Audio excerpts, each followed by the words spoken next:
société qui est une société de plateforme de services qui bénéficie à l'ensemble d'une chaîne de clients, que ce soit des clients particuliers, des entreprises et bien sûr des collectivités, et ce au sein de l'arc méditerranéen et plus particulièrement de 3 métropoles que sont Nice, Toulon et Marseille. Tech et zéro carbone, ce n'est pas forcément antinomique, mais je pense que la tech est un outil qui permet d'améliorer l'empreinte carbone et la préservation de notre espèce. Et c'est un outil et il faut s'en servir pour mesurer, pour anticiper et pour créer.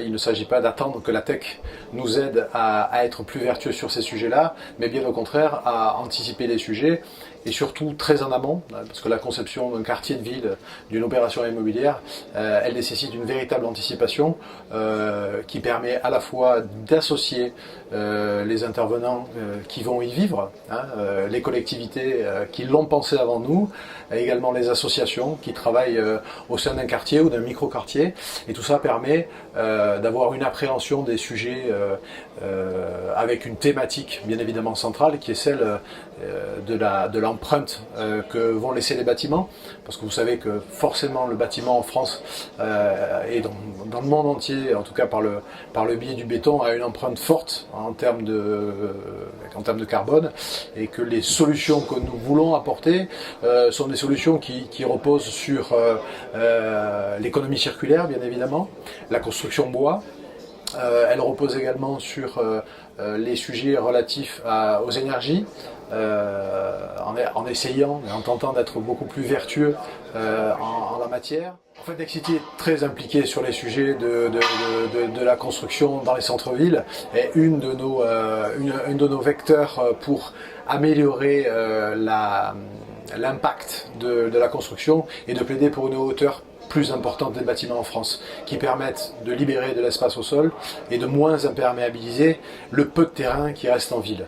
Donc il s'agit de le faire sur des terrains qui sont soit non bâtis, soit sur de la réhabilitation de bâtiments existants en améliorant ou en rajoutant des niveaux qui permettent comment dirais-je, d'optimiser un espace, tout ça en évitant d'imperméabiliser, parce que c'est un des sujets majeurs.